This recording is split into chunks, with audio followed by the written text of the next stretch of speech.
जय श्री कृष्णा, जय श्री राम, जय माता दी। मैं हूँ व्यास महाराज।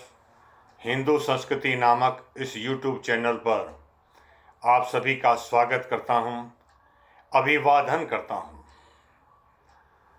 मैं आज अपने गुरु भगवान गणेश, भगवान नर नारायण, देवी सरस्वती व व्यास देव जी के श्री चरणों में प्रणाम कर आज आप सबके सम्मुख व्यास देव जी के द्वारा दी गई शिक्षाओं पर कुछ चर्चा करूंगा। व्यास देव जी ने हमें अनन्य शिक्षाएं दी हैं। उन्हें शब्दों में वर्णन करना मेरे जैसे व्यक्ति के लिए आसान काम नहीं है, असंभव ही है। फिर भी मित्रों, आज मुझे जो कुछ शिक्षाएं बहुत पसंद आई उन पर आपसे चर्चा करूंगा। पहली शिक्षा है, व्यास देव जी कहते हैं, भाई 1000 तीर्थों पे जा रहे हो, स्नान कर रहे हो, वो सब एक साथ करना चाहते हो तो अपनी माता के चरण धो लो, उस जल से स्नान कर लो। तुमने सभी तीर्थों का स्नान कर लिया। व्यास देव जी कहते हैं, तुम्हें किसी भी देवता की पूजा करनी है, तुम्हें उसकी मूर्ति नहीं मालूम, उसके बारे में कुछ ज्ञान नहीं, अपने पिता को बिठाओ और विधि विधान से पूरी भक्ति और श्रद्धा के साथ पिता की पूजा कर लो। तुमने सभी देवताओं को पसंद कर लिया, सभी देवताओं की पूजा कर ली। इतनी सुंदर शिक्षा है यह। साथ ही व्यास देव जी बोलते हैं, सदा सच का साथ दो, सत्य का साथ दो और सत्य के पथ पर चलो। इससे तुम हमेशा सुखी रहोगे, कभी दुखी नहीं होगा। झूठ का मार्ग कभी न कभी तुम्हें दुख के दलदल में फंसा ही देगा। और वाणी सच से पवित्र की हुई, सुसंस्कृत, सुअलंकृत, सुसज्जित बोलो। अर्थात सत्य तो हो पर मीठा भी हो, ऐसी कोशिश करो। सत्य तो हो पर सुसज्जित भी हो, सुअलंकृत भी हो। ऐसा प्रयास करोगे तो सदा ही सुखी रहोगे। व्यास जी कहते हैं, अच्छे और बुरे समय में जब तुम्हें निर्णय लेना है, कोई निर्णय लेने की परिस्थिति आती है, तो अपने मन से सोचो कि क्या सही है। जो तुम्हारा अंतःकरण कहता है ना कि ये सही है, बस उस सही का ही साथ दो। इससे तुम हमेशा सुखी रहोगे, कभी भी दुख के झंझट में नहीं पड़ोगे, दुख के जाल में नहीं फंसोगे।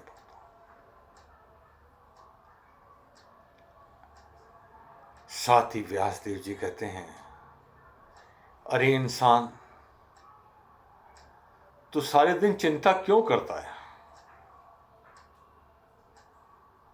तेरी चिंता करने से कुछ ठीक होगा क्या? तेरे हाथ में है क्या? तेरे हाथ में खाली कर्म करना है। होगा क्या, ये तेरे हाथ में नहीं है। तू सिर्फ कर्म कर सकता है। इसीलिए हे इंसान, तू अपने लक्ष्य के और बढ़ते हुए, अच्छाई की तरफ बढ़ते हुए सच्चे दिल से कर्म करता जाओ। इस कर्म को ईश्वर की सेवा के रूप में कर लेना, क्योंकि रिजल्ट देना तो ईश्वर के हाथ में, देगा नहीं देगा वो उसकी मर्जी है। तू कर्म कर, पूरी विश्वास के साथ कर, पूरी निष्ठा के साथ कर, पूरा मन लगाकर, पूरी शक्ति लगा करके कर। उसके बाद में भी जो रिजल्ट ना आए तो दुखी मत हो।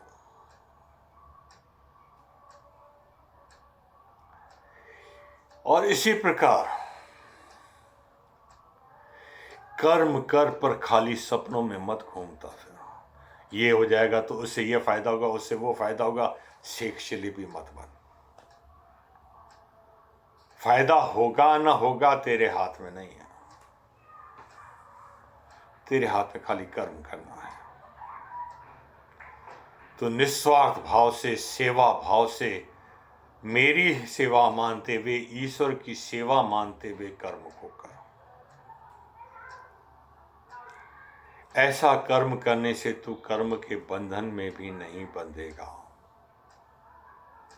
ये व्यास जी का सबसे बड़ा उपदेश है, अच्छा उपदेश है। व्यास जी की अनन्य अनन्य शिक्षाएं हैं मित्रों। एक आधी शिक्षा हम और भी आज ले लेंगे। हाँ, व्यास जी कहते हैं, जो तुम अपने लिए चाहते हो ना, वो ही दूसरों के लिए भी चाहो,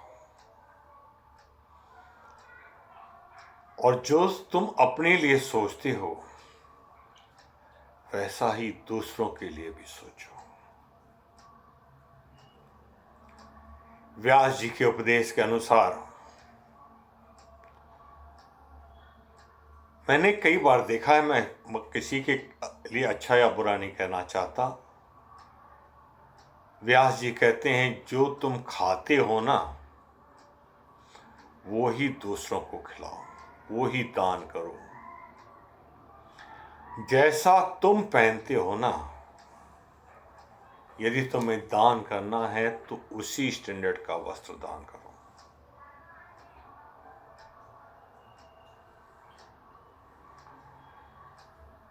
प्राय मैं क्या देखता हूं, मैं घर में तो भले बासमती खा लूंगा, पर यदि मुझे गरीबों को खाना खिलाना है तो मैं 18 रुपए किलो वाले चावल लेके आता हूँ। ये व्यास जी कहते हैं गलत है। जो मैं खाता हूं वो ही मुझे दूसरों को खिलाना है, जो मैं पीता हूं वो ही मुझे दूसरों को पिलाना है। यदि मैं गरीब हूं तो मुझे गरीबियत के हिसाब से ही खिलाना है। अतिथि सेवा के लिए भी व्यास जी ने यही नियम बनाया है। अपने से अच्छा खिलाओ, पर ऐसा भी नहीं कि अपने को बेच के खिलाओ। व्यास जी कहते हैं, जीवन जीना सीखना है तो आदर्श तो अपना ये बना लो कि जैसे तुम्हारी जरूरतें हैं वैसे दूसरे की भी जरूरतें हैं, वैसे ही सबके लिए सेवा भाव भी रखो मन में, क्योंकि सभी में फिर मैं ईश्वर ही विद्यमान हूं। मित्रों, इसके बाद कल के वीडियो में हम बात करेंगे कि व्यास जी के हिसाब से सर्वोत्तम धर्म सनातन धर्म बनता है, और वो कैसे, व्यास जी की शिक्षाओं से हम समझेंगे। कल के वीडियो में हम इसी बात पे चर्चा करेंगे कि सनातन धर्म सबसे अच्छा धर्म क्यों है। तब तक के लिए मैं आपसे आज्ञा मांगूंगा। नमस्कार, कल फिर मिलेंगे। जय श्री कृष्णा।